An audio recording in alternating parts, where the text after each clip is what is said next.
উসমান রাদিয়াল্লাহু তাআলা আনহু বলেন, সাহাবীরা রে, যেই জায়গায় দাঁড়াইয়া তোমরা আমি উসমানের বিরুদ্ধে আন্দোলন করো, যেই জায়গায় দাঁড়াইয়া আমার বিরোধিতা করতেছ, বলো না নবীর সেই দিনের ঘটনা কি তোমরা ভুলে গেছ? সেখানে তো জায়গা ছিল না, আমি উসমানের অর্থ দিয়া এই জায়গাটা ক্রয় করছি। আজকে আমার জায়গায় তোমরা দাঁড়াইয়া বক্তব্য দাও, আমারে ঢুকতে দাও না। এবার উসমান রাদিয়াল্লাহু তাআলা আনহু বলেন, এ মদিনার মানুষ, তোমরা কি ভুলে গেছো গো যেদিন আল্লাহর নবী বলেছিল মদিনার মানুষ পানি পান করতে পারে না? একটা কূপ ছিল ইহুদিদের, এই কূপটা ইহুদিদের দখলে ছিল। আল্লাহর নবী বলেন, কে আছো রে এই কূপটা কিনে মুসলমানদেরকে দেওয়ার জন্য? যে পারবা আমি নবী তার জন্য দোয়া করে আল্লাহ তোমার জান্নাতে হাউজে কাউসারের পানি পান করাবে। সেদিন তখনকার সময়ের 50 লক্ষ টাকা খরচ করে উসমানের টাকা দিয়া সেই কূপটা মুসলমানদেরকে উসমান দান করে দিছে। গোটা মদিনার মানুষ উসমানের দেওয়া কূপের পানি পান করে রে, অথচ উসমানকে 21 দিন পর্যন্ত পানি দেয় না। এই হৃদয় বিদারক ঘটনা, উসমান রাদিয়াল্লাহু তাআলা আনহুকে পানি দেয় না গো। মদিনার মানুষ তার টাকার কিনা পানি পান করে, কিন্তু উসমান পানির অভাবে পিপাসা জিহ্বাটা শুকায়া গেছে। একদিন 2 দিন নয়, 21 দিন পর্যন্ত গৃহবন্দী করে রাখছে রে, উসমানকে পানি পান করতে দেয় না। আব্দুল্লাহ বিন সাবা আইন জারি করছে, কেউ উসমানের কাছে পানি নিয়ে আসলে তার শাস্তি হবে। এইভাবে যখন উসমান মানুষের কাছে বলতে লাগলো, ও মদিনার মানুষ, তোমরা এত পাষণ্ড হয়ে গেলা, আমার দেওয়া পানি আমার একটু পান করতে দাও, কেন তোমরা এত কঠোর হয়ে গেছ? এই খবরটা চলে গেল নবীজির বিবি উম্মে সালমার কাছে। ঘটনা যখন উনি শুনলেন, আল্লাহর নবীর বিবি আম্মা জান উম্মে সালমা এক বোতল পানি লইয়া উসমানের ঘরের দিকে রওনা দিছে। উসমান রাদিয়াল্লাহু তাআলা আনহুর কাছে পানি নিয়ে আসার পথে আব্দুল্লাহ বিন সাবা মহিলাদেরকে দিয়ে ওনাকে চেক করাইতে লাগলো। চেক করে দেখে উম্মে সালমার কাছে এক বোতল পানি পাওয়া গেছে। ওই আব্দুল্লাহ বিন সাবার গোষ্ঠীরা আম্মা জানকে পর্যন্ত উসমানের কাছে যেতে দেয় নাই, পানিটুকু উসমানের কাছে পৌঁছাইতে দেয় নাই, পানিটা জমিনে ফেলে দিল। কিন্তু উসমান রাদিয়াল্লাহু তাআলা আনহু এক ফোঁটা পানি পান করতে দিল না। আম্মা জান কান্দে আর বলে, এ মদিনার মানুষ, আমার নবীর কান মুখ থেকে শুনছি, নবীজির জবান থেকে আমি শুনছি, উসমান জান্নাতের একজন সুসংবাদপ্রাপ্ত সাহাবী। উসমান রাদিয়াল্লাহু তাআলা আনহুকে আল্লাহর নবী বলছেন, উসমান রে, যেই পরিমাণ দ্বীনের জন্য, ইসলামের জন্য তুমি দান খয়রাত করছো, যেই পরিমাণ দান খয়রাত তুমি ইসলামের জন্য করছো, তুমি যদি আর কোনো ইবাদত নাও করো, আমার আল্লাহ ঘোষণা দিছে তোমার জান্নাত দিবে। আমরা যেখানে যাই একটা বক্তব্য দিই, ধরেন হেফাজতের একটা সমাবেশ করলো, খেলাফতের একটা সমাবেশ করলো, ইসলামী আন্দোলনের সমাবেশ করলো, জামাত ইসলামের সমাবেশ করলো, বিএনপি সমাবেশ করলো, এটার মধ্যে কি কয়? আমরা ঐক্য চাই, ঐক্য চাই, ঠিক নেই? ঐক্য চাই, ঐক্য চাই কতক্ষণ বলে, স্টেজে যতক্ষণ থাকে ততক্ষণই ঐক্যের বলি বলায়। স্টেজ থেকে আমার ঘরে ঐক্যের খবর নাই। এইভাবে চলতেছে। উসমান রাদিয়াল্লাহু তাআলা আনহুর পর থেকে নিয়ে আজকে পর্যন্ত মুসলমান আর এক হইতে পারছে না। এই আজকে পর্যন্ত মুসলমানরা জায়গায় জায়গায় মার খাইতেছে, অথচ উসমান রাদিয়াল্লাহু তাআলা আনহুর আগ পর্যন্ত মুসলমান ঐক্যবদ্ধ ছিল, একতা ছিল। তাদেরকে কেউ টাচ করবে দূরের কথা, ষড়যন্ত্র করার সাহস পায় নাই। আমার কথা কি বুঝে না? এটা বুঝার ওয়াজ না, বুঝলে কিছু করার না। হযরত উসমান রাদিয়াল্লাহু তাআলা আনহুর খেলাফতের আগ পর্যন্ত ষড়যন্ত্র করবে দূরের কথা, ষড়যন্ত্র করার সাহসটুকুও পায় নাই। কেন? ঐক্য ছিল। ঐক্য নষ্ট করছে ইহুদিরা উসমানের খেলাফত আমলে। আজকে পর্যন্ত মুসলমান ঐক্য হতে পারে নাই। দেখবেন এক হুজুর আরেক হুজুরে দেখতে পারে না, কথা বলি না দিই। 10-15 জন লইয়া একটা দল গঠন করে লাই। আজকে দেখবেন একটা ব্যানার লেখা রয়েছে কি, আমার একটা দল। আবার দেখবেন আরেক দল, টুফির মধ্যে দল আছে, সেপ্টা টুফি আলাদা একটা দল, সুক্কা টুফি আলাদা দল, গুল টুফি আলাদা দল। ও মা মা মা এত দল টুফির মধ্যে। এই দল দিয়া দিয়ে একটা ব্যানার দিয়ে একটা সংগঠন। আবার এরাই এই 10 জন লইয়া মাঠে গিয়া ঐক্য চাই, ঐক্য চাই। বেড়া তুই ঐক্য চাইলে তুই 10 জন লইয়া ব্যানার লইছত করে, তুই সবটির ভিতরে একটা ব্যানার কর, কথা কই না দি। আমার মাঝে মধ্যে, আমি তো ছোট মানুষ, সব কথা আমরা লিখতে পারি না, বলতে পারি না, বললে আবার বড় আছে, আমার উপরে কি আছে, বড়রা আছে, এত হাত নামি করো না, কারণ উচিত কথা বেশি কইও না, এটা হলো তাদের বক্তব্য। আমার প্রশ্ন হলো, তুমি স্টেজে গিয়ে বলে ঐক্য চাই, ঐক্য চাইতে তুমি ব্যানার একটা লইছো কেন? সমস্ত ব্যানার একটা হবে, সব টুপিওয়ালাদের ব্যানার একটা হবে, সব মৌলবীদের ব্যানার একটা হবে, সব রাজনৈতিকের ব্যানার একটা হবে। এটা হলো ঐক্য। তুমি নিজেই দল গঠন করছো একটা একটা একটা কইরা, আবার তুমি হয়তো ঐক্য চাই, ঐক্য চাই। এটা হাস্যকর না? ঐক্য তো জীবনে হবেই না। ফিডা মায়ের আমদার বন্ধ হবে না। বাস্তব না বাস্তব? এর একটা বাস্তব এক্সাম্পল আপনাদেরকে দিই। বাংলাদেশ দ্বিতীয়বার স্বাধীন হয়েছে 5ই আগস্ট, ঠিক না? এই 5ই আগস্টের পরে একই নাটক আবার শুরু হয়েছে। ফ্যাসিস্ট সরকারের আমলে যেই নাটক হয়তো হুজুরদেরকে নিয়ে, যেই নাটক কইরা উনি 16 বছর মানুষের গাড়ে বর করছিল, একই নাটক 5ই আগস্টের পরে আবার শুরু হয়েছে হুজুরদেরকে নিয়ে। তার মানে কি? হুজুররা যদি সব ঐক্যবদ্ধ হইতো তাহলে এই নাটক দ্বিতীয়বার 5ই আগস্টের পরে করার সাহস কারো হইতো না। যতদিন না পর্যন্ত মুসলমানদের ঐক্য না হবে ততদিন আমরা মায়ের খাইতে থাকবো। মায়ের আমাদের মিস নাই। আজকে গোটা বিশ্বের দিকে তাকায় দেন, সব জায়গায় রক্ত ঝরতেছে মুসলমান। বাংলাদেশে জঙ্গি মামলা কারণ আমি হয় না, হয় আলেমদের ব্যাপারে। কেন রে ভাই? অস্ত্রের গুডাউন থাকে সন্ত্রাসীদের কাছে, এদেরকে জঙ্গি বলস না। মাদ্রাসার আলেমদের পকেটে তার তসবিহ আর জঙ্গি কস। নরমের প্রতি যত নরম তো তুই নরমের জম হয় না মানছে। কলেজ ভার্সিটির ফলে আমাদের জঙ্গি হইলে সাবার তার তলা দিব তাফরাইয়া কথা কেন?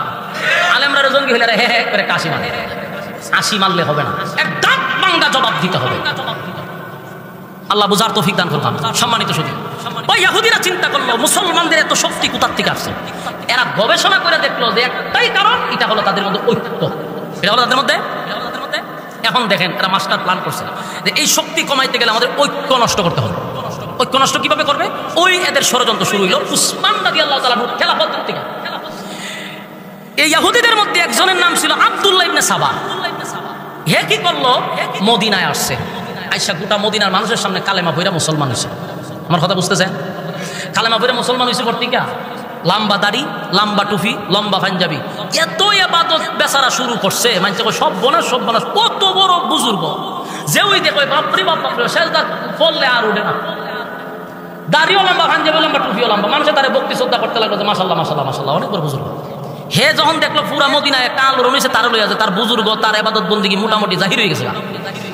তখন একদিন উসমান রাদিয়াল্লাহু তাআলার কাছেও তার ব্যাপারে কিছু প্রশংসা চলে গেছে। উসমান তখন দেশের প্রেসিডেন্ট। গে হলো হুজুর লোকটা মাশাল্লাহ খুব বালা, ইবাদত বন্দেগী সব সময় ইবাদত বন্দেগী ছাড়া বুঝেন। ঘটনাক্রমে সবার কাছে যখন তার একটা পরিচিতি লাভ হয়ে গেল, এই আব্দুল্লাহ ইবনে সাবা করলো কি উসমানের কাছে গিয়া, হয় হুজুর আপনার কাছে একটা গুরুত্বপূর্ণ কথা আছে। বলে কি? বলে রাষ্ট্রীয় কোনো কাজে আমার দেওয়া যায়নি। কথা বুঝতেছেন?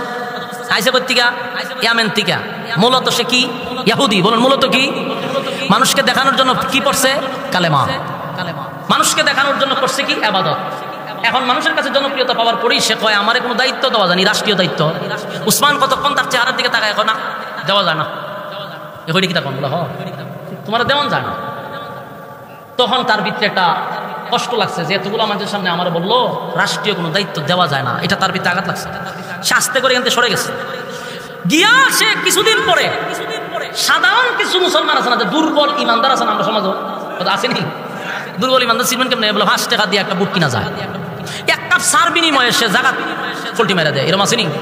এটি দেখো দুর্বল ইমানদার। এরকম দুর্বল কিছু ইমানদার দিকে আব্দুল্লাহ ইবনে সাবা এদের কাছে একটা মেসেজ দেয়, মানে হালকা হালকা একটু বাড়ি দিতেছে। কয় আচ্ছা যেখানে আলীর মতো একজন ব্যক্তি আছে সেখানে উসমান কিভাবে খেলাফতের দায়িত্ব হইল? এটা কি সে যোগ্যতা, এরকম যোগ্যতা আছে আলীর মতো?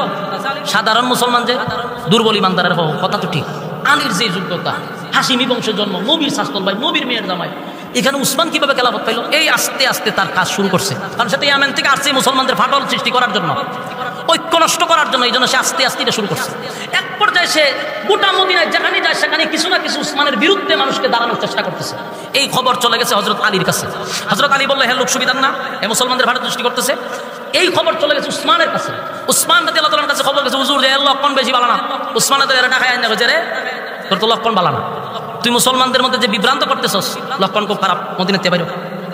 তারা রাষ্ট্রীয়ভাবে মদিনা থেকে বের করে দিচ্ছে। কথা কি বুঝতেছেন? বের করেছে। আমার যুবক ভাইরা, কথাগুলি যদি মনোযোগ দিয়ে শুনেন তাহলে বুঝতে পারবেন মুসলমানদের ঐক্যটা কারা নষ্ট করলো। মুসলমানদের মধ্যে একটা ঐক্য ছিল, যতদিন পর্যন্ত মুসলমানের মধ্যে ঐক্য ছিল ততদিন মুসলমানদের ব্যাপারে ষড়যন্ত্র করার সাহসটুকু কেউ পায় নাই। আব্দুল্লাহ ইবনে সাবা করলো কি?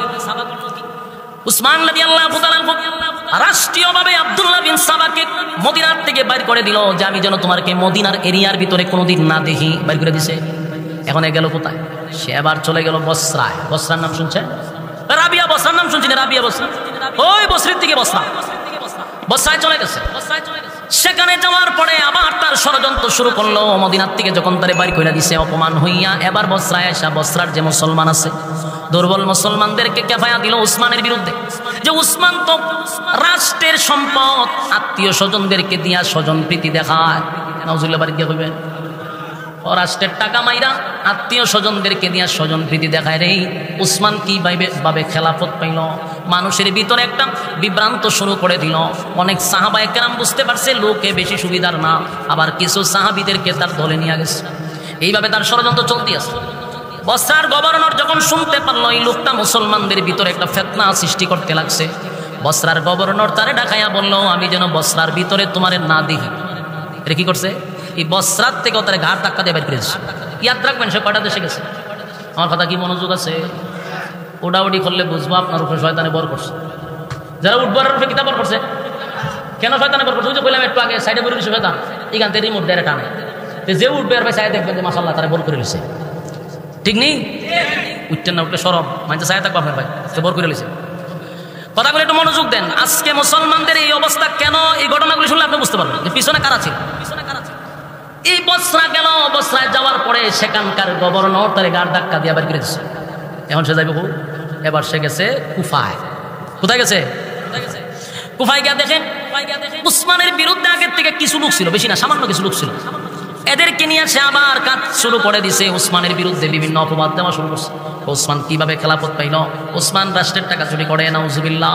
ওসমান স্বজন প্রীতি দেখায়, ওসমানের যোগ্যতা নাই, এমন ভাবে উসমান রাদিয়াল্লাহু তাআলা আনহুর বিরুদ্ধে যখন লাগায়া দিল, কুফার গভর্নরের কাছে এই খবর চলে গেল। কুফার গভর্নর বুঝতে পারলো এই লোক সুবিধার না, কুফার থেকেও তারে ঘাড় ধাক্কা দিয়া বাইর করে দিছে। কথা বুঝতে পারছে? কটা দেশ থেকে বেরিল? মদিনার থেকে বাহির করে দিল, বসরার থেকে বাহির করে দিল। কুফায় গেল, সেখানেও থাকতে পারলো না। এবার সে যাবে কোথায়? চলে গেল শাম দেশে। কোন দেশে? শাম দেশে চলে গেল। শাম দেশের যিনি গভর্নর ছিলেন উনি হলেন হযরত মুআবিয়া রাদিয়াল্লাহু তাআলা আনহু। মুসলমানদের মধ্যে বিচক্ষণ কিছু শাসক ছিল, শাসক যারা অত্যন্ত বুদ্ধিমান ছিল। এদের মধ্যে একজন হলো মুআবিয়া রাদিয়াল্লাহু তাআলা আনহু। সে শাম দেশে গিয়া বেশি একটা উসমানের বিরোধিতা করতে পারে না, খুব কৌশলে করছে। এরপরেও দীর্ঘদিন থাকার পরে এই খবর চলে গেছে মুআবিয়ার কাছে যে হুজুর এর লক্ষণ বেশি ভালো না। মুআবিয়া বিষয়টা স্বাভাবিকভাবে নিছে, কিন্তু একদিন নবীর একজন সাহাবীর কাছে এই আব্দুল্লাহ বিন সাবা বলতে লাগলো, শোনো মুআবিয়া তো সবচেয়ে যোগ্য লোক, আলী হইল যোগ্য লোক, এতগুলা যোগ্যতা সম্পূর্ণ লোক থাকতে উসমান কিভাবে রাষ্ট্রের দায়িত্ব পাইল? নবীর একজন সাহাবী তার কইতেছে। ওই সাহাবী তার দিকে তাকায় কয়, বলে ভাই আপনার বক্তব্য শুনে আমার ইহুদিদের গন্ধ লাগতেছে। সুবহানাল্লাহ।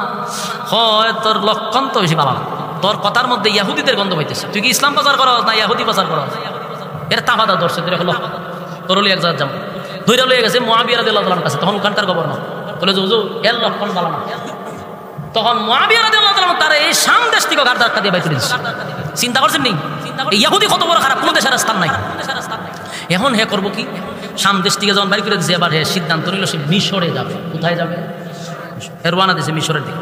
তো মজার ব্যাপার হলো মিশরে আগের থেকে উসমানের বিরুদ্ধে বেশিরভাগ লোক ছিল, উসমানের বিরুদ্ধে। জেনে রাখবেন শিয়া গোষ্ঠীর উৎপাত শুরু হয়েছে মূলত মিশর থেকে। কথা বুঝতে চায়? মিশর থেকে শুরু হয়েছে। আব্দুল্লাহ ইবনে সাবা চিন্তা করলেন মিশর গিয়ে আমার মিশন বাস্তবায়ন করুন।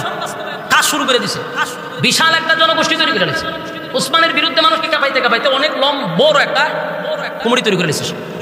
এই খবর চলে গেল সিরিয়ার গভর্নরের কাছে যে উসমানের বিরুদ্ধে একটা লোক আজকে বিশাল একটা টিম তৈরি করছে। মিশরের গভর্নর তারে ডাকায় না ঘাড় ধাক্কা দিয়ে মিশর থেকে বাইর করে দিচ্ছে। কথা বুঝতেছে? কয়টা দেশে গেল? এখন সে করলো কি? এখন কিন্তু সে আর একা না, এখন আর একা না, তার বিশাল বড় একটা সমর্থন হয়ে গেছে, এর বাহিনী বিশাল হয়ে গেছে। এখন আর একা না, সে বাইরে গেছে। বাইরে যাবে মিশর থেকে বিশাল বাহিনী নিয়ে আসে বাইরেছে। এখন সে তার টার্গেট হলো আমি আবার মদিনা যাব। মদিনা যাওয়ার আগে আমার শাম দেশে গিয়া তার কিছু লোক যে শাম দেশে ছিল এগুলার নিচে, বসরায় গিয়া কিছু লোক তৈরি করছিল, ওইখান রেডি রয়েছে। কুফায় গিয়া কিছু লোক তৈরি করছিল, সেখান থেকেও কিছু লোক আনছে। বিশাল এক জনগোষ্ঠী নিয়ে আবার মদিনার দিকে রওনা দিচ্ছে। মদিনায় যাওয়ার পরে সেখানে গিয়ে তার বিশাল বাহিনী নিয়ে ঢুকছে। এখন তো সে একা না, চাইলে তার বিরুদ্ধে অ্যাকশন নেওয়া সম্ভব না, কারণ তার এখন শক্তি আছে। সাহাবায়ে কেরাম বুঝতে পারলো যে এত দেশ ঘুরে আবার মদিনা এলো, এত লক্ষণ খারাপ, কিন্তু এখন তো সে একা না, বহু মানুষ তার পক্ষে। সে আবার মদিনায় কাজ করা শুরু করছে, হেকমতে করতেছে, হেকমতে। কারণ সাধারণ মানুষের সাথে যদি একটু শক্তিশালী মানুষ আমার পক্ষে আসে, তাহলে আমার টিমটা আরো শক্ত হবে, কথা হয় না দি। সে এই সিস্টেম করতে করতে অনেক নবীর সাহাবীদেরকেও তার দলে নিয়ে আসছে। চিন্তা করতেন কি ষড়যন্ত্র উসমানের বিরুদ্ধে। কারণ আপনারা উসমানের বিরুদ্ধে এত কিভাবে তৈরি হলো? এরা করলো কি, এই আব্দুল্লাহ ইবনে সাবা কত বড় চক্রান্তকারী ইহুদির বাচ্চা, সে উসমান রাদিয়াল্লাহু আনহু রাষ্ট্রীয় সিল আছে, সিল মোহর আছে না, এটা হেল চুরি করে নকল করে নিয়েছে। এখন মনে করেন আবু বকর সিদ্দিক রাদিয়াল্লাহু তাআলা আনহুর ছেলেকে উসমান রাদিয়াল্লাহু তাআলা আনহু পাঠাইছে মিশরে গভর্নর হিসাবে। এই আব্দুল্লাহ ইবনে সাবা করলো কি, আরেকটা সিডি বানাইয়া একজন লোককে আবু বকরের ছেলের আগেই মিশরে পাঠিয়ে দিতেছে। তা আবু বকরের ছেলে যখন মিশরের দিকে যাইতেছে, তার আগে একটা গুড়া খুব দ্রুত গতিতে যাইতেছে। হযরত আবু বকরের ছেলে বলল যে না, এই লোকটা আমার আগে এত দ্রুত গতিতে কোথায় যাচ্ছে, তারা ধরে নিয়ে আসে। তারা আটকাইছে, ধরে নিয়ে আসছে। কোথায় যাও? বলে মিশরে যাই। কেন? কয় আমার কাছে উসমানের একটা চিঠি আছে। আবু বকরের ছেলে উনি চিঠিটা না দেখে, চিঠির মধ্যে লেখা যে আমি আবু বকরের ছেলেকে মিশরে পাঠাচ্ছি, সে মিশরে যাওয়ার সাথে সাথেই তাকে তোমরা হত্যা করবা। নাউজুবিল্লাহ। বুঝতেছেন কত বড় ষড়যন্ত্র? অথচ উসমান রাদিয়াল্লাহু এই চিঠি আদৌ লেখা নাই। আবু বকরের ছেলে চিন্তা করল, আমার কাছে চিঠি দিল, উনি গভর্নর হিসেবে আমার পাঠাইতেছে মিশরে, তে এর কাছে আরেক চিঠি আমার হত্যা করবার লেখা। এই আবু বকরের ছেলেও উসমানের বিরুদ্ধে কেঁপে গেছে। কি ষড়যন্ত্র শুরু হয়েছে দেখছেন? এই ইহুদির ছেলে, ইহুদিরা মুসলমানদের ভিতরে ফাটল সৃষ্টি করার জন্য আগে মুসলমানদের মধ্যে ভুল বোঝাবুঝি শুরু করলো, গভীর ষড়যন্ত্র শুরু করলো। একটা সময় আব্দুল্লাহ বিন সাবা সে মদিনার মধ্যে একটা মিটিং, বিশাল মানুষ লইয়া মিটিং এ বসে। শোনো, আগামীকালকে আমাদের কাজ হইল, উসমান যখন জুমার নামাজে দাঁড়াইয়া তার রাষ্ট্রীয় বক্তব্য দিবে, তখন তোমরা কয়েকজন হঠাৎ করে মিছিল দিয়ে হারিয়ে যাবে, একটা বিদ্রোহ শুরু করবা, গন্ডগোল শুরু করবা, আর বলবা যে আমরা আপনার পদত্যাগ চাই। নাউজুবিল্লাহ। যেই কথা সেই কাজ। জুমার দিন উসমান রাদিয়াল্লাহু তাআলা যখন মিম্বরে দাঁড়ায় বক্তব্য দেওয়া শুরু করছে জাতির উদ্দেশ্যে, তখন এই আব্দুল্লাহ বিন সাবার কিছু লোক মসজিদের চতুর্দিক দিয়ে দাঁড়ায় হই হুল্লা শুরু করছে, আমরা আপনার পদত্যাগ চাই, আমরা আপনার পদত্যাগ চাই, মিছিল শুরু করে দিচ্ছে। উসমান রাদিয়াল্লাহু তাআলা অত্যন্ত নরম মনের একজন মানুষ ছিল, লাজুক প্রকৃতির একজন সাহাবী ছিল, নবীর প্রিয় একজন সাহাবী। উনি এই দৃশ্য দেখার পরে সাথে সাথে উনি জ্ঞান হারাইছে, মাটিতে লুইটা পড়ছে। কারণ এই বিশৃঙ্খলা দিকে উনি সহ্য করতে পারছে না, উনি জ্ঞান হারাইছে। ওনার যখন জ্ঞান ফিরছে, তাকায়া দেখে ওনার ঘরের মধ্যে জিগা আমি কৌ জানালা ছায়া দেখেন। উসমান রাদিয়াল্লাহু তাআলা জানালার দিকে তাকায়া দেখে হাজার হাজার মানুষ ওনার বিরুদ্ধে মিছিল করতেছে। উসমান রাদিয়াল্লাহু তাআলা চোখের পানি ছেড়ে দিলেন, জানালার দিকে তাকায়া দেখে বিদ্রোহীদের সঙ্গে শুধু অমুসলিম নয়, এখানে অসংখ্য নবীর কলিজার টুকরা সাহাবীরাও জড়িত। এই দৃশ্যটা দেখে উসমানের চোখ দিয়ে পানি পড়তে লাগলো, হায় রে, আমার জাতি ভাইয়েরা আজকে আমার বিরুদ্ধে দাঁড়ায় গেছে, ভুল বুঝাবুঝি কইরা দাঁড়ায় গেছে। উসমান রাদিয়াল্লাহু তাআলা বিদ্রোহীরা আব্দুল্লাহ বিন সাবার গোষ্ঠীরা বলে, আপনি কি পদত্যাগ করবেন? উসমান বলেন, না, আমি পদত্যাগ করব না, কারণ আমার নবীর ইশারা আছে রে, আমার নবী আমারে বলে গেছে, উসমান তোমাকে আমার আল্লাহ একটা ইজ্জতের চাদর দিবে, আর এই চাদরটা মুনাফিকরা টানাটানি করবে তোমার শরীর থেকে ফালায়া দেওয়ার জন্য, তোমার জীবন থাকতে এই চাদরকে তুমি আঁকড়ায়া ধরবা। এর ব্যাখ্যা হলো, তুমি যখন খেলাফতের দায়িত্ব নিবা, মুনাফিকরা তোমাকে খেলাফত থেকে লামানোর জন্য চেষ্টা করবে, মৃত্যুর আগ পর্যন্ত তুমি চেষ্টা করে যাবে। সুবহানাল্লাহ। উসমান রাদিয়াল্লাহু তাআলা বলেন, আমার নবীর ইশারা আছে রে, আমি কোনোদিন আমার জীবন থাকতে আমি খেলাফতের দায়িত্ব ছেড়ে দিব না। আমার নবী বলছে আমি শাহাদাত বরণ করব, সুতরাং আমার শাহাদাতের আগ পর্যন্ত এই দায়িত্ব আমি ছাড়ব না। বিদ্রোহীরা করলো কি, ওনার বাড়িটারে গৃহবন্দী করে রাখছে। মুসলমান যুবক ভাইরা, ইসলামের ইতিহাস আমরা অনেকেই জানি না, শুধু খালি শুনছি কারবালা কারবালা। কারবালার প্রান্তরে 3 দিন হুসাইন রাদিয়াল্লাহু তাআলা হুকে পানি পান করতে দেয় নাই, কয়দিন? আর উসমান রাদিয়াল্লাহু তাআলা হুকে 21 দিন পানি পান করতে দেয় নাই রে। অথচ এত হৃদয় বিদারক ঘটনা আমাদের মুসলমানরা জানে না, শুধু শুনতে কারবালার ঘটনা। এটা শিয়াদের একটা চক্রান্ত, এটা শিয়াদের চক্রান্ত। উসমান রাদিয়াল্লাহু তাআলা হুকে 21 দিন পর্যন্ত গৃহবন্দী করে রাখছে, ওনাকে খানা দেয় নাই, পানি দেয় নাই। এই ঘটনা আমাদের মুসলমান ছেলেরা অনেকেই জানে না, শুধু জানে হুসাইন রাদিয়াল্লাহু তাআলাকে 3 দিন কারবালাতে পানি দেয় না, এটাও কষ্টের বিষয়, আমরা স্বীকার করি, এটাও হৃদয় বিদারক ঘটনা। কিন্তু এর থেকে মর্মান্তিক ঘটনা হলো উসমানের ব্যাপারে যে কাজটা করা হয়েছে। উসমান রাদিয়াল্লাহু তাআলাকে ক্ষমতার থেকে নামানোর জন্য এই সাবা গোষ্ঠীরা ওনাকে যখন চাপ সৃষ্টি করলো, উনি স্পষ্ট বলে দিল, আমার জীবন থাকতে আমি খেলাফতের দায়িত্ব ছাড়বো না। তাই তারা প্ল্যান করতে লাগলো উসমানকে কিভাবে দুনিয়ার থেকে সরায়া দেওয়া যায়। গৃহবন্দী করে রাখছে, পানি দেয় না। উসমান রাদিয়াল্লাহু তাআলা একদিন জানালার দিকে তাকাইয়া মদিনার মানুষদেরকে উদ্দেশ্য করে হযরত উসমান রাদিয়াল্লাহু তাআলা বলেন, মদিনার মানুষেরা রে, তোমাদের কি সেই দিনের কথা মনে পড়ে না যেদিন আল্লাহর নবী মসজিদে নববীর মধ্যে দাঁড়ায়া বলছিল, মসজিদে নববীর মধ্যে মুসল্লিদের জায়গা হয় না, কে পারবা মসজিদের জায়গাটা আল্লাহর জন্য তুমি অক্ষ করে দিতা? কে মসজিদের জায়গাটা কিনে দিবা? কার এমন ক্ষমতা আছে? আমি রাসূল ওয়াদা দিলাম, দুনিয়ার থেকে চলে যাওয়ার সাথে সাথে আল্লাহর তৈরি জান্নাত তোমার জন্য ওয়াজিব। সুবহানাল্লাহ। সেদিন মদিনার মধ্যে উসমান রাদিয়াল্লাহু তাআলা কোটি কোটি টাকা খরচ করে মসজিদে নববীর জায়গাটা উসমানের টাকা দিয়া কিনে আল্লাহর রাস্তায় ওয়াকফ করে দিছে। উসমান রাদিয়াল্লাহু তাআলা বলেন, সাহাবীরা রে, যেই জায়গায় দাঁড়াইয়া তোমরা আমি উসমানের বিরুদ্ধে আন্দোলন করো, যেই জায়গায় দাঁড়াইয়া আমার বিরোধিতা করতেছ, বলো না নবীর সেই দিনের ঘটনা কি তোমরা ভুলে গেছ? সেখানে তো জায়গা ছিল না, আমি উসমানের অর্থ দিয়া এই জায়গাটা ক্রয় করছি। আজকে আমার জায়গায় তোমরা দাঁড়াইয়া বক্তব্য দাও, আমারে ঢুকতে দাও না। এবার উসমান রাদিয়াল্লাহু তাআলা বলেন, এ মদিনার মানুষ, তোমরা কি ভুলে গেছো গো যেদিন আল্লাহর নবী বলেছিল মদিনার মানুষ পানি পান করতে পারে না? একটা কূপ ছিল ইহুদিদের, এই কূপটা ইহুদিদের দখলে ছিল। আল্লাহর নবী বলেন, কে আছো রে এই কূপটা কিনে মুসলমানদেরকে দেওয়ার জন্য? যে পারবা আমি নবী তার জন্য দোয়া করে আল্লাহ তোমার জান্নাতে হাউজে কাউসারের পানি পান করাবে। সেদিন তখনকার সময়ের 50 লক্ষ টাকা খরচ করে উসমানের টাকা দিয়া সেই কূপটা মুসলমানদেরকে উসমান দান করে দিছে। গোটা মদিনার মানুষ উসমানের দেওয়া কূপের পানি পান করে রে, অথচ উসমানকে 21 দিন পর্যন্ত পানি দেয় না। এই হৃদয় বিদারক ঘটনা। উসমান রাদিয়াল্লাহু তাআলাকে পানি দেয় না গো, মদিনার মানুষ তার টাকার কিনা পানি পান করে, কিন্তু উসমান পানির অভাবে পিপাসা জিহ্বাটা শুকায়া গেছে। একদিন 2 দিন না, 21 দিন পর্যন্ত গৃহবন্দী করে রাখছে রে, উসমানকে পানি পান করতে দেয় না। আব্দুল্লাহ বিন সাবা আইন জারি করছে, কেউ উসমানের কাছে পানি নিয়ে আসলে তার শাস্তি হবে।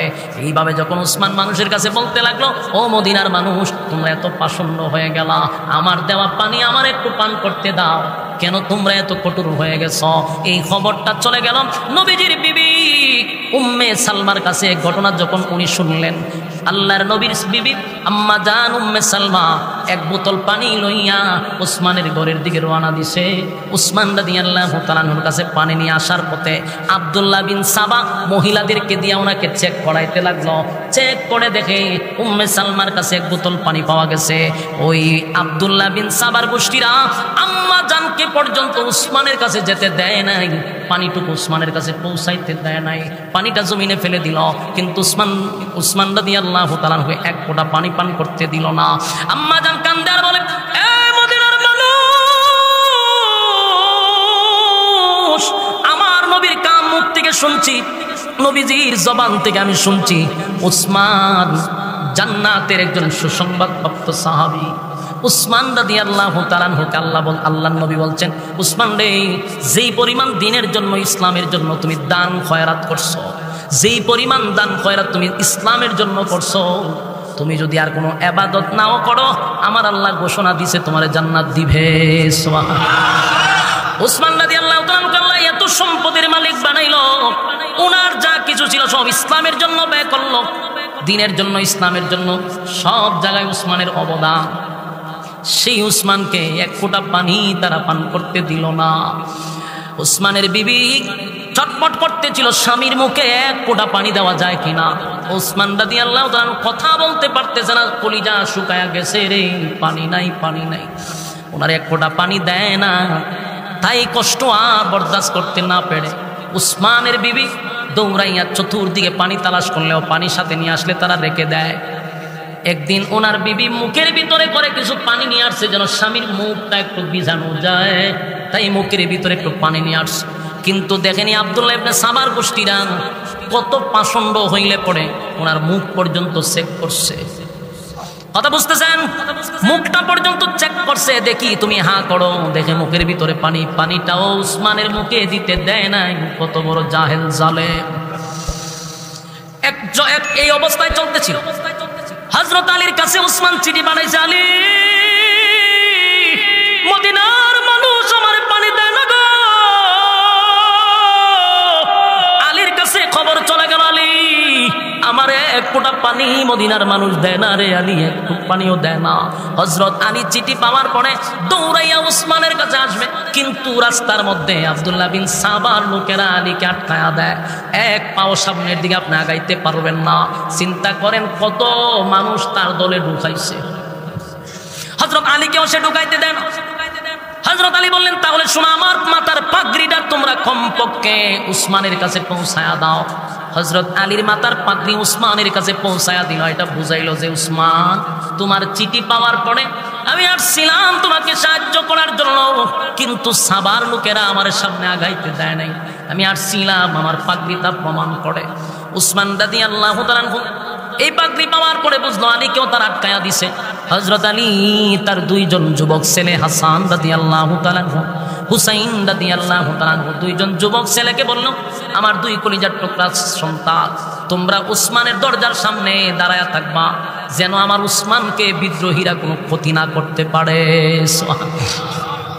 হযরত হাসান, হুসাইন রাদিয়াল্লাহু তাআলা দুই ভাই উসমানের দরজার সামনে তরবারি নিয়ে দাঁড়ায় আছে, যেন কোনো বিদ্রোহীরা দরজা ভেঙে উসমানকে হত্যা না করতে পারে।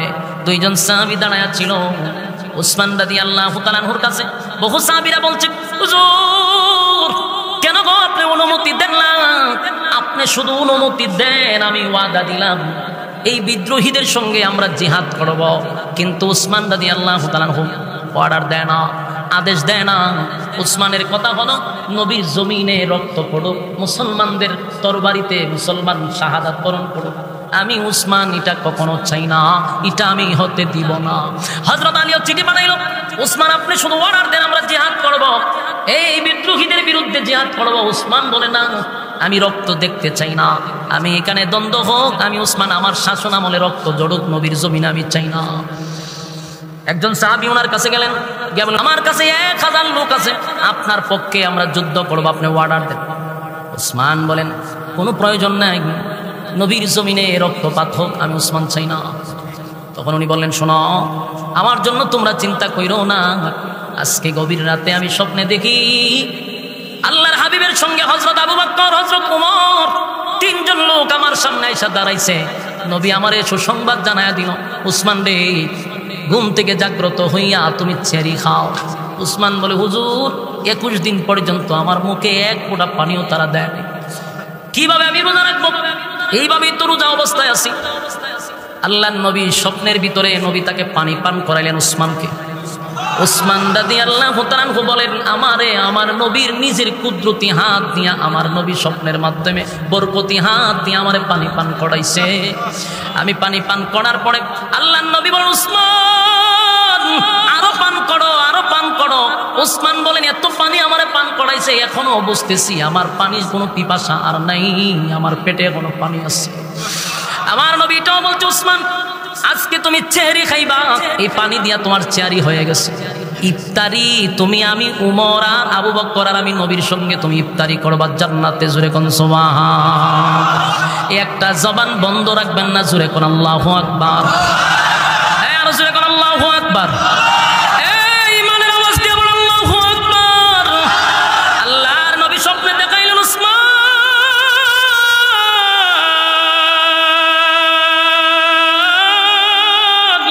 ওয়াদা দিলাম আজকের ইফতারি তুমি আমি নবীর সঙ্গে পড়বা, চিন্তার কোনো কারণ নাই, চিন্তার কোনো কারণ নাই। ওসমান রাদিয়াল্লাহু তাআলা বলেন, আমি তাকায় দেখি হযরত আবু বকর, হযরত ওমর নবীর দুই দিকে দাঁড়ায় আছে। আল্লাহর নবী মাঝখানে দাঁড়াইয়া আমার সুসংবাদ দিছে, জান্নাতে আমারে নিয়ে একসাথে ইফতারি করবে। তাই আমার দিলে সাক্ষী দেয়, আজকে আমি সূর্য অস্ত যাওয়ার আগে আগে শাহাদাত বরণ করব, এর মধ্যে কোনো সন্দেহ নেই। এটা ছিল হজের মৌসুম। মদিনার বড় বড় সাহাবীরা যারা ছিল, আম্মাজান আয়েশা সহ সবাই চলে গেছে মক্কায়। সবাই মক্কা গেছে, এই সুযোগটা নিল আব্দুল্লাহ ইবনে সাবা, এই সুযোগটা নিছে, কারণ বড় বড় কেউ নাই, সব সাহাবীরা গেছে হজে। আর হযরত আলী ও তার দুইজন সন্তান দরজার সামনে দাঁড় করায়া দিছে যে উসমানের যেন কোনো ক্ষতি না হয়। সবাই যখন হজের মৌসুমে চলে গেল, আর যেদিন উসমান স্বপ্নে দেখছিস ঠিক এই দিন দিনের বেলায় হযরত উসমান সুন্দর করে পরিপাটি হইয়া একজন সাহাবীরে বললেন, তুমি কি আমার একটা সাহায্য করতে পারবা? তুমি আমার একটা সেলোয়ার আইনা দিতে পারবা? সেলোয়ার বুঝেন পায়জামা, তুমি কি আমার একটা পায়জামা দিতে পারবা? বলে কেন?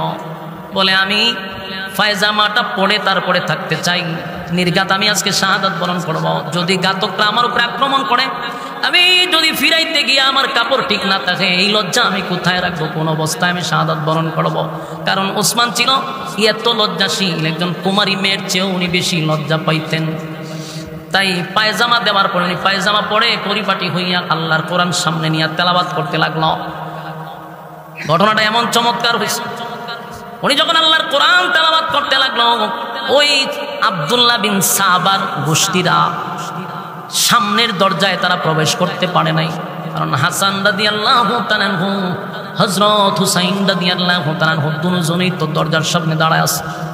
অসংখ্য সাহাবীরা সামনের দরজায় দাঁড়ায় ছিল, তাই ঘাতকরা সামনের দিকে আঘাত করলো না, পিছনের ওয়াল টপকাইয়া উসমানের ঘরের ভিতরে প্রবেশ করছে। তখন উসমান রাদিয়াল্লাহু তাআলা আনহু কোরআনে কারীম তেলাওয়াত করতেছিল। এই কোরআন তেলাওয়াত করা অবস্থায় ওনাকে তরবারি দিয়ে এমন আঘাত করছে, ওনার মাথাটা গিয়া কোরআন শরীফের উপরে পড়ছে। যে আয়াতের উপরে রক্ত পড়ছে ওই আয়াতটা ছিল ফাসায়াকফিকাহুমুল্লাহ। এই আয়াতের উপরে রক্ত পড়ছে, এই আয়াতের অর্থ হলো তাদের জন্য আল্লাহই যথেষ্ট। হযরত উসমান শাহাদাত বরণ করল। মুহূর্তের ভিতরে গোটা মদিনায় খবর হয়ে গেছে, রে উসমানকে তারা হত্যা করছে। গোটা মদিনায় আলোড়ন হয়ে গেছে, উসমান হত্যা হয়ে গেছে। উসমান রাদিয়াল্লাহু তাআলা শাহাদাত বরণ করছে, কোরআন আজও সাক্ষী। এই জন্য কিয়ামতের ময়দানে যারা শহীদ হয়েছে তাদের শহীদের সাক্ষী, কারো সাক্ষী হবে তলোয়ার, কারো সাক্ষী হবে গুড়া, কারো সাক্ষী হবে জায়গা, আর হযরত ওসমানের শাহাদাতের সাক্ষী হবে স্বয়ং আল্লাহর কোরআন। আমার যুবক ভাইরা, ওসমানকে হত্যা করার পরে বিদ্রোহীরা আন্দোলন শুরু করলো। তারা বলল কে হত্যা করলো, কে হত্যা করলো, তারাও শুরু করছে। একটা পর্যায়ে তারা সাথে সাথে সিদ্ধান্ত নিল, উসমান যেহেতু হত্যা হয়ে গেছে, এখন খেলাফতের দায়িত্ব একজনকে দেওয়া দরকার। তারা সবাই একত্রিত হইয়া হযরত আলীকে তারা খেলাফতের দায়িত্ব দিতে চায়। বড় বুঝতেছে, এত বড় একজন সাহাবীকে তারা হত্যা করার পরে তাদের সিদ্ধান্ত হলো আলীকে এই মুহূর্তে ক্ষমতায় বসায় দিতে হবে। কেন আলীকে বেছে নিল? কারণ তারা জানতো আলী একজন জ্ঞানী মানুষ, বুদ্ধিমান মানুষ। উনি রাষ্ট্রের চেয়ারে বসেই বিচার করবে না, উনি আগে রাষ্ট্রটাকে গুছাবে, তারপরে বিচার করবে। এটা বুঝতে পারছেন? এই জন্য এরা চিন্তা করলো বিচারটা পরে হইলে অসুবিধা নেই, এর ভিত্তিতে আমরা যা করার করলাম, কিন্তু আলীকে আগে এখানে বসাইতে হবে। সিস্টেমও আলী আসে, তাই আলীকে বসাতে হবে। হযরত আলী রাদিয়াল্লাহু তাআলা বললেন, আমি ক্ষমতায় যেতে চাই না, আমার ভাইকে কারা হত্যা করছে এটার বিচারের জন্য অন্য কাউকে খেলাফতে বসাও, আমাকে বসাও না, আমাকে বসাও। কিন্তু তারা এক পর্যায়ে ট্রেড দিতে শুরু করলো, হুমকি দিতে শুরু করলো, আপনি যদি ক্ষমতায় না বসেন তাহলে আমাদের মধ্যে একজন বসে যাবে। হযরত আলী চিন্তা করলো যে কথা তো ঠিক, আমি যদি এই মুহূর্তে ক্ষমতার চেয়ারে না বসি তাহলে অযোগ্য ব্যক্তি যখন যোগ্যতার চেয়ারে বসবে, গন্ডগোল বাড়বে না কমবে? বাড়বে না। বর্তমান বাংলাদেশের গন্ডগোল বাড়ছে না কমছে? কেন বাড়ছে?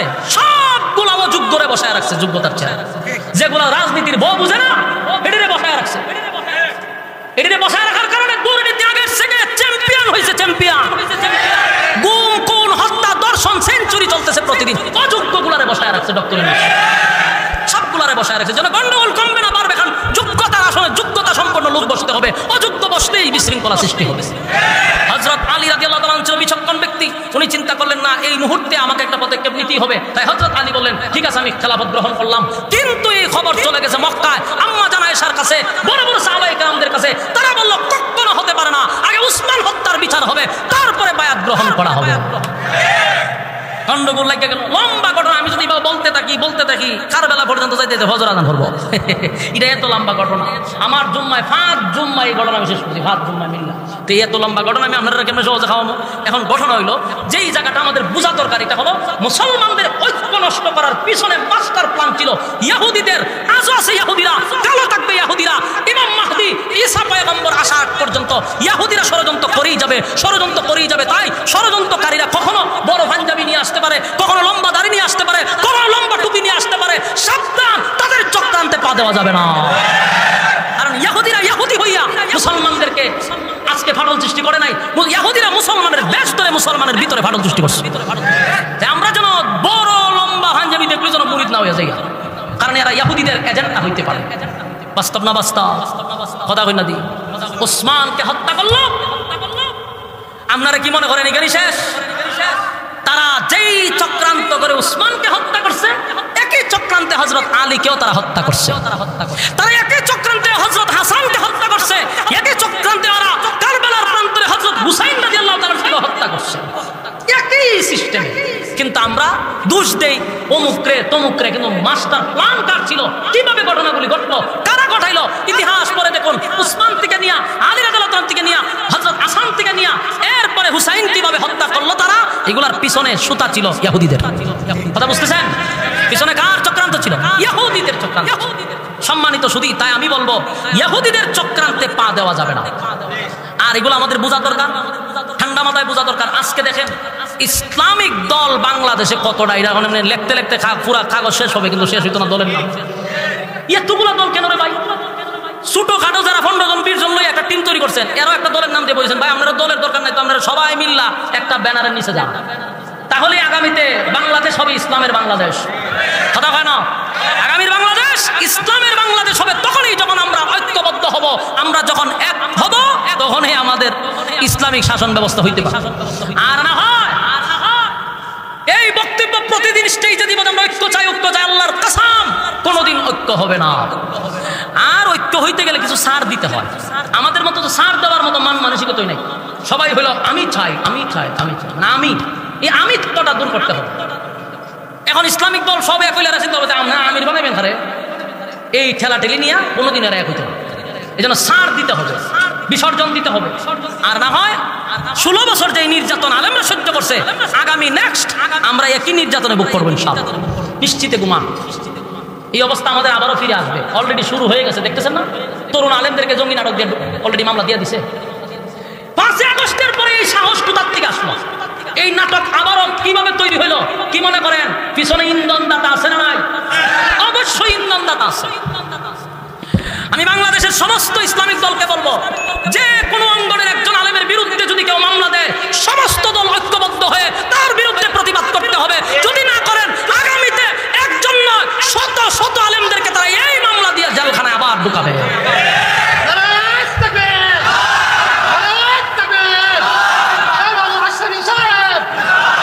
সম্মানিত শুধু এখন যদি আমরা শক্ত না হই, তাহলে লিখে রাখেন আজকে রাজাউল, কালকে আমি, এরপরের দিন আমরা মসজিদের ইমাম, এরপরে মুখ প্রতীপ, এরপরে আমরা বড় হিসাব ছোট হিসাব সব হিসাব একান্ন করবো এরা। এখন উচিত হলো ছোট্ট একজন আলেমকে বন্দি করুক, সব জায়গার থেকে প্রতিবাদ তোলা দরকার। এরা কিন্তু প্রথমে একজনের খানো টান্দা দেহে যে পিছনে হেরে টানেনি কেউ, যখন দেখবো যেন এরা কেউ টানে না তখন এনে ঢুকায়, এরপর একটা করে ঢুকাইতে দেয়, পিছনে কোনো শক্তি নাই। এরা তাহলে বক বক করে স্টেজ হেই করে কেন করে আসলে আমরা কোনো খামেন না।